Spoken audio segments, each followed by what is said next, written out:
Hello everyone, welcome sa second part ng ating discussion about the compensation income. So the first part of this topic was already uploaded dito sa ating YouTube channel quite some time ago. So if you haven't watched it yet, which I highly recommend to do first kasi the second part is directly connected to our previous discussion. So mas maganda talaga na mapanood niyo muna yung naunang video para mas madali yung masundan itong continuation. Before we begin, gusto ko lang i-clarify that all the information and examples I'll be sharing are based on the book of Sir Rex B. Bangkawan, CPA, MBA. Yung book niya ay Income Taxation Laws, Principles, and Applications.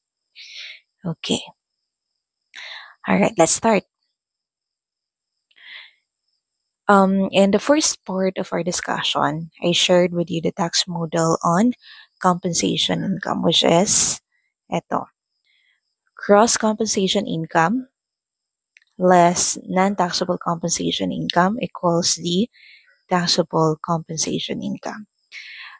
This was already discussed in detail before, but let's have a quick recap para ma-establish natin yung continuity ng ating discussion sa topic na to.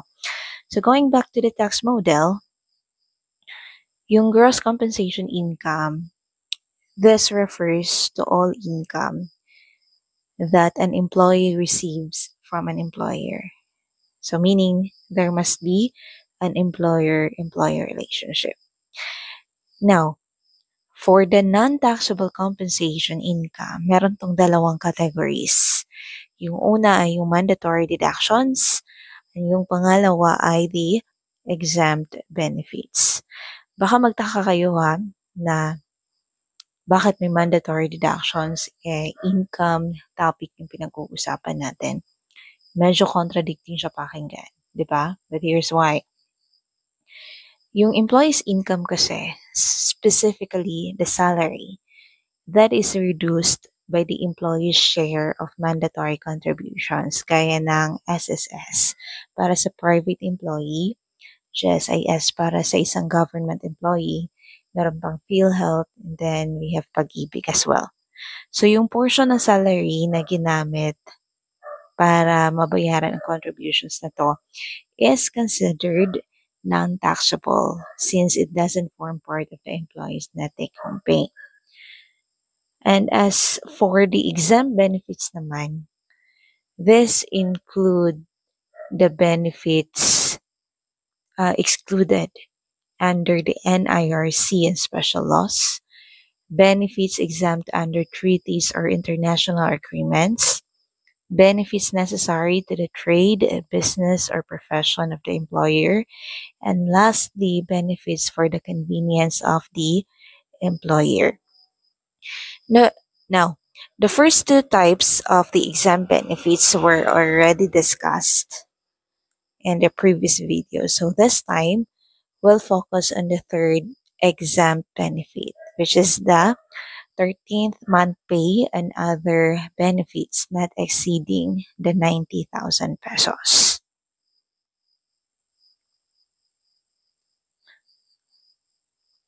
Ang 13th month pay and other benefits ay binubuo ng mga sumusunod. We have 13th month pay. So for taxation purposes, guys, take note of this. Para sa government employees, ang 13th month pay ay binubuo ng Christmas bonus, which is equivalent to 1 month salary, plus the 5,000 pesos cash gift. Para naman sa private employees, ang 13th month pay ay katumbas ng isang buwang basic salary. So tandaan nyo, exempt ito from tax up to 90,000 pesos kasama na ang iba pang other benefits. Second, other benefits. So kasama dito ang sumusunod.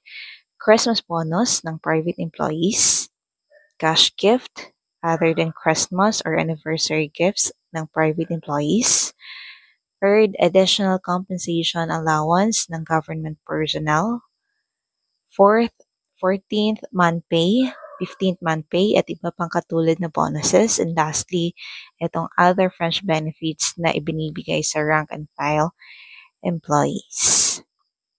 Okay, Ngayon, pag-usapan natin itong Christmas bonus at Christmas gift. Pero this time, hindi muna in terms of taxation. Just to clarify the concept. So, para sa government employees, kapag sinabi natin Christmas bonus, automatic na yan na 13th month pay ang tinutukoy ay ang 1 month salary plus the 5,000 pesos cash gift. Para naman sa private employee, medyo iba siya. So, ang Christmas bonus pwedeng tumutukoy sa 13th month pay, separate incentive pay, or profit sharing. So, depende yan sa policy ng kumpanya. Now, for taxation purposes, para sa government employees, gaya ng sinabi natin kanina, ang 13th month pay nila ay binubuo ng Christmas bonus, which is equivalent to a 1 month salary plus the 5,000 pesos cash gift. Ito ay bahagi ng 13th month pay and other benefits. At this is exempt sa tax up to the 90,000 pesos limit. Para naman sa private employees, kailangan muna nating i-identify kung anong klase or nature ng Christmas bonus ang binibigay sa kanila. Kung ito ay non-performance based, kung ito ay non-performance based, ibig sabihin, binibigay sa lahat ng empleyado tuwing Pasko regardless of the performance. Then, part ito ng other benefits. So, perfect example for this is yung 13th month pay. Remember, yung 13th month pay ay mandatory benefit na nakabase sa basic salary at sa length of service ni employee and hindi sa performance. Kaya, exempt ito from tax up to the 90,000 pesos combined limit. Pero, kung ang Christmas bonus ay profit sharing o performance-based, ibig sabihin, binibigay lang ito dahil maganda ang performance ng employee o dahil may share siya sa kita ng company, then hindi ito kasama sa other benefits. Instead, it is treated as an additional or supplementary compensation income. Kaya taxable siya kahit maliit o malaki ang amount. Now let's move on to the next other benefit. So we are here in cash gifts. Cash gifts other than Christmas or anniversary gifts of private employees. So if you notice, specifically mentioned dito yung private employees. Kasi kung natatandaan niyo class, ang cash gift ng government employees ay part na ng kanilang 13th month pay or Christmas bonus. Pero itong cash gift ng private employees, iba yung treatment niya. Hindi siya kasama sa 13th month pay, kaya hiwalay siyang kinoconsider bilang other benefit. Now, as to taxation, eto tandaan nyo, yung cash gift ng private employee ay non-taxable as long as kasama pa siya sa 90,000 pesos combined exemption limit. Which means, yung 90,000 combined exemption limit, this is consist of the total of the 13th month pay plus the other benefits. Pero, kung lumagpas sa 90,000 pesos ang total ng 13th month pay plus lahat ng other benefits, kasama na ang cash gift doon, yung excess lang ang magiging taxable compensation income. Nakuha? I hope so. Pero don't worry, we will have an illustration for this para lalo yung ma-appreciate yung mga sinasabi ko. Okay? Now, let's continue. So, additional information for you guys. Itong cash gift ng private employees, this can sometimes be classified as de minimis benefit. Pero depende sa amount. Remember when we were discussing the de minimis benefits? Number 9 of the list is yung ito. Gifts given during Christmas and major anniversary celebration not exceeding 5,000 pesos per employee per annum. This includes Christmas gift and anniversary gift. So kung ang kumpanya ay nagbibigay lang ng 5,000 pesos or less, again na 5,000 pesos or less na cash gift sa isang taon, yun ay fully tax exempt at hindi isinasama sa 90,000 pesos limit. No? Pag ang company ay nagbibigay ng 5,000 pesos or less na cash gift during the year, that is fully tax exempt and hindi siya kasama sa 90,000 pesos limit. Pero kapag lumagpas sa 5,000 pesos, only the first 5,000 pesos will be treated as de minimis benefit kasi yun yung ceiling. Yung excess nun ay magiging other benefit. And this will be added sa 90,000 pesos exemption ceiling.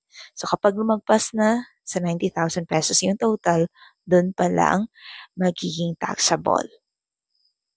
Okay, so as I said earlier, we will have an illustration for this. So huwag munang mag-alala kung hindi yan na-get. Next in the list natin sa other benefits ay itong letter C, Additional Compensation Allowance or ACA of the government personnel.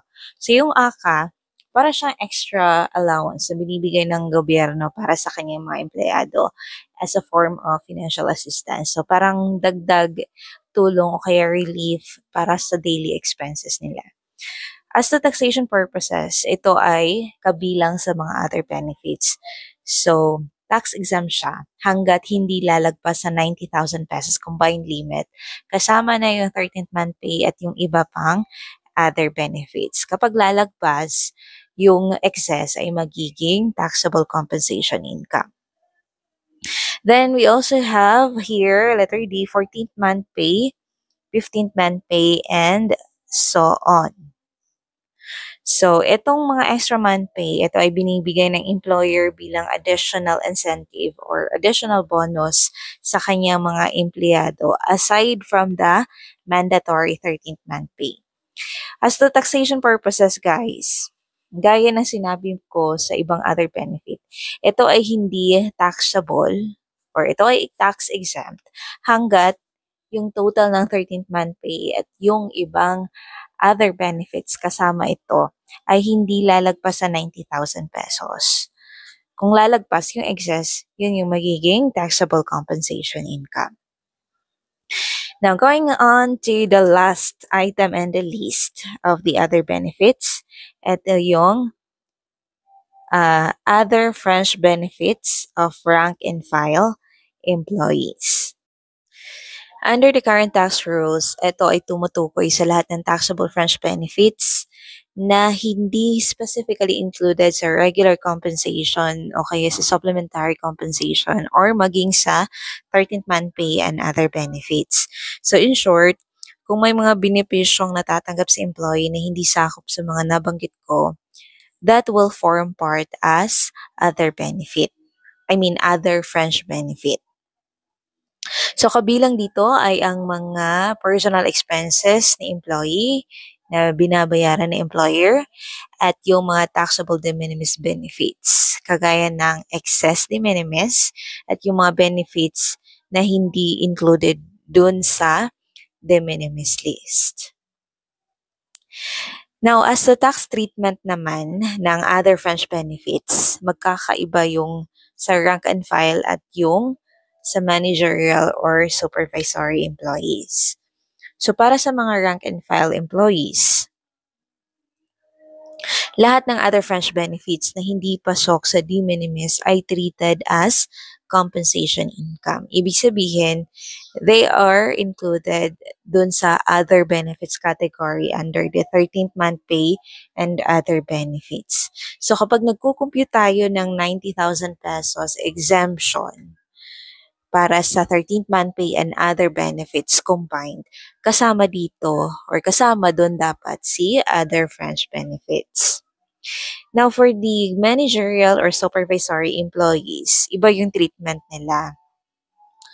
Yung other French benefits nila will be subject sa tinatawag nating French benefit tax. French benefit tax, which will be discussed in the next chapter. So we have here some few illustrations about the other French benefits. So first one we have here, the employer pays for the tuition fee of the employee in addition to his regular compensation. So normally, class, kapag may ginagastos yung employer para sa employee, like eto, tuition, pwedeng maging taxable French benefit ito or taxable compensation, depending dun sa employee type. I mean, kung the employee is a rank and file or a managerial or supervisory employee. Pero in this illustration, may special rule ito.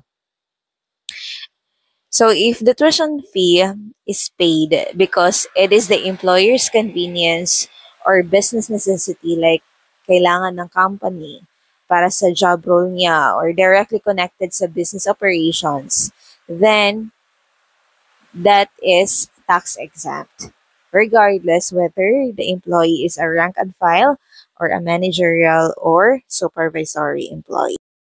Another illustration we have here, the employee receives a monthly rice allowance of 3,000 pesos. So alam naman natin, class, na yung rice allowance or rice subsidy, meron yung ceiling amount, which is 2,000 pesos per month. Here in the illustration, yung natanggap ni employee is 3,000 pesos. And again, yung ceiling amount for rice allowance or rice subsidy per month is only 2,000 pesos. So, merong excess de minimis benefit amounting to 1,000 pesos. So, this is going to be taxable. Pero, yung tax treatment niya ay nakadepende kung anong klaseng employee si employee dito. Okay. So, if the employee na tinutukoy dito ay isang rank and file employee, yung excess de minimis benefit, which is 1,000 pesos, ito ay magiging part ng other benefit under the category 13th month pay and other benefits. So, idadagdag lamang to dun sa mga 13th month pay at other benefits. And titingnan kung lalagpas ng 90,000. Kung lalagpas, edi yung excess, yun yung magiging taxable. Now, for the managerial or supervisory employee, no, kapag ang employee dito ay managerial or supervisory, yung excess 1,000 pesos will become part of the French benefit, and this will be subject to the French benefit tax. So, hindi siya pwedeng isama dun sa 13th month pay and other benefits. Now, pag-usapan natin ang tax treatment ng 13th month pay and other benefits. So, yung general rule dyan, class, ay kapag yung 13th month pay and other benefits ay hindi lalagpas sa 90,000 pesos limit sa loob ng isang taon, then ito ay tax exempt. So kapag yung total ay i-exceed ng 90,000 pesos, so yung excess, yun ang magiging taxable. Klaro? Sana nga. Okay. So meron tayong mga illustrations dito as promised. No? We will be applying all the theories that we have discussed earlier dito sa illustration natin. So, eto. A government rank and file employee received the following benefits aside from the basic pay in 2023. So, ito yung mga natatanggap or natanggap ni rank and file government employee for the year or for the taxable year 2023. So, meron siyang Christmas bonus, 70,000 pesos. Cash gift, 5,000 pesos. AKA, 36,000 pesos. Pera, which is 2,000 pesos per month, amounting to 24,000 pesos. Monetized value of VL and SL, 18 days, 9,000 pesos. And then, meron siyang uniform and clothing allowance, 7,000 pesos. So, yung required ay kailangan nating i-determine yung taxable 13th month pay and other benefits. Okay, isa-isahin natin itong natanggap ni employee. By the way, take note guys sa yung employee dito ay isang government rank and file employees. Now, unahin natin itong Christmas bonus, 70,000 pesos in cash gift, 5,000 pesos. Kung natatandaan nyo, it was discussed earlier na yung Christmas bonus and Christmas gift ng government employee ay kasama doon sa 13th month pay and other benefits. Yung Christmas gift lang, medyo iba yung treatment ng government employees at saka yung private employees. Kasi yung cash gift ng private employees, they fall under the de minimis benefits. At saka may limit yun, which is 5,000 pesos. Yung excess doon, yun yung magiging part ng other benefits, which is, subject to the 90,000 pesos limit combined by the 13th month pay and other benefits. Ayan. Pero we will be discussing that in the next illustration ha. So, wag muna nating madaliin. Let's focus muna sa government employee na rank and file. Okay. Balikan natin ha. Yung Christmas bonus and cash gift, again, this are part of the 13th month pay and other benefits. Kaya check siya. Next, we have the ACA. Naalala niyo pa ba si ACA? O yung additional compensation allowance. So, nandyan siya. Yung ACA, this is included in the list of the other benefits. Kaya, check siya.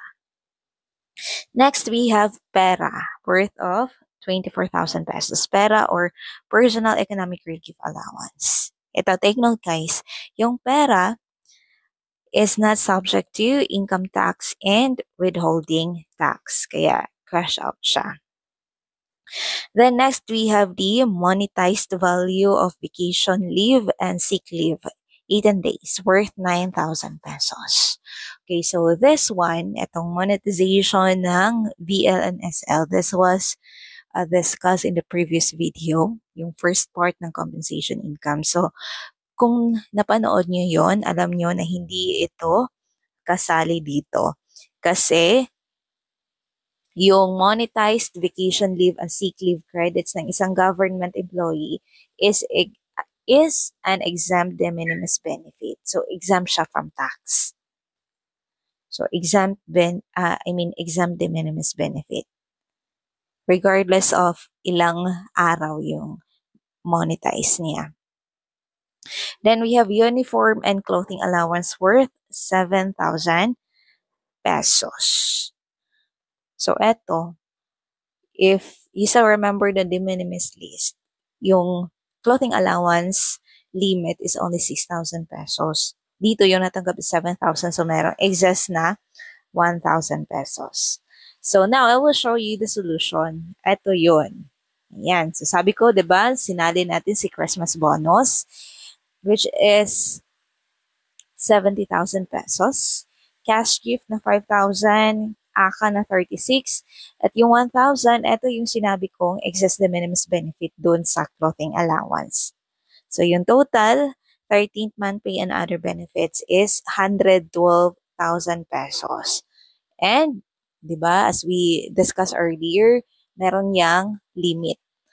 Yung 13th month pay and other benefits, meron siyang limit up to 90,000 pesos para hindi siya taxable. So, ayan. Less exclusion threshold, 90,000 pesos.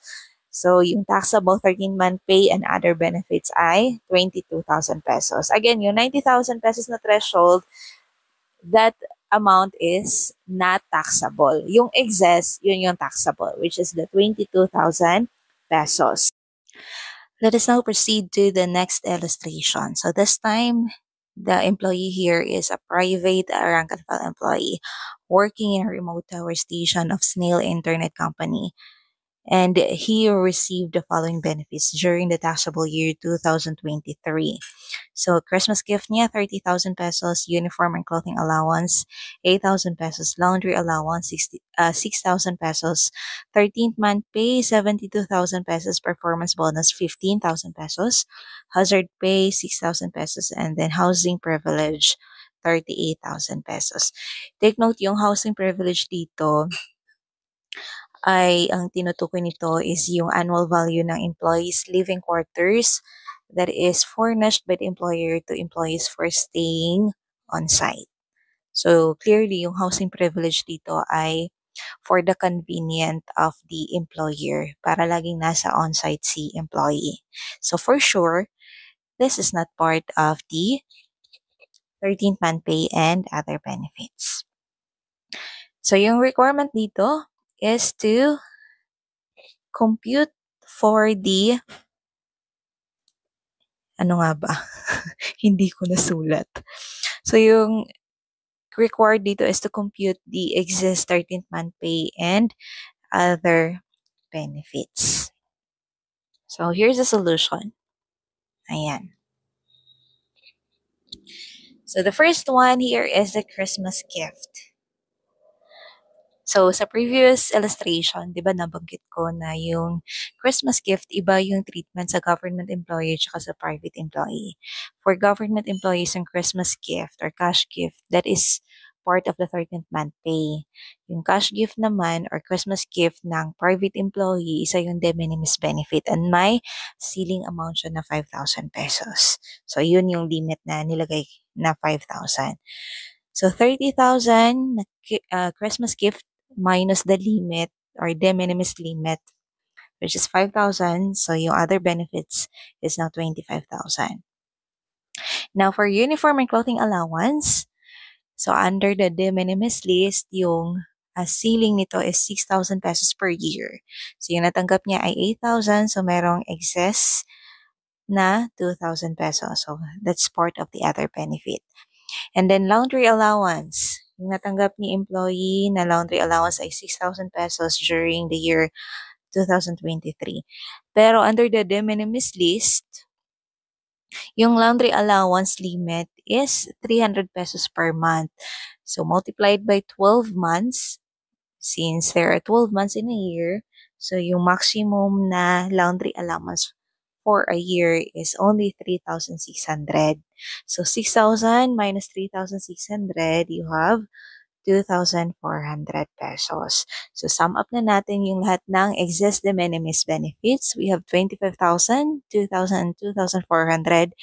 So, yung excess de minimis benefits or other fringe benefits ay 29,400 pesos. By the way, guys, baka mag-question mark kayo when it comes to the de minimis benefits. Ito kasi this was already discussed sa previous video. Kaya sabi ko talaga dapat panoorin nyo. Okay? Para makonect nyo. So, you should watch it. I mean. Okay, so sana tayo. So, na-compute na yung total excess de minimis benefits, which is 29,400. And then, total, i-add natin yung 13th month pay niya na 72,000 pesos. So, yung total 13th month pay and other benefits is now 101,400 pesos. And remember, yung threshold or yung exclusion threshold is only 90,000 pesos. So, yung taxable 13th month pay and other benefits is 11,400 pesos. By the way, class, hindi na natin sinali si performance bonus and hazard pay kasi these two are supplementary compensation. So, hindi sila kasali sa 13th month pay and other benefits. And also the housing privilege, which I already discussed earlier, diba? These benefits are for the employer's convenience para magstay si employee doon sa site. So this is not subject to tax. We have here another illustration. So this time, the employee is a managerial employee, and he received the following benefits for the taxable year 2023. So we have 13th month pay, 95,000 pesos, rental expense on condominium unit, 18,000 pesos, salary of personal bodyguard, 12,000 pesos, profit sharing, 12,000 pesos, rice allowance, 32,400 pesos, clothing allowance, 7,000 pesos, and lastly, night shift differential pay, 11,000 pesos. So the requirement here is to determine the taxable 13th month pay and other benefits. Other, also additional compensation and the French benefit subject to French benefit tax.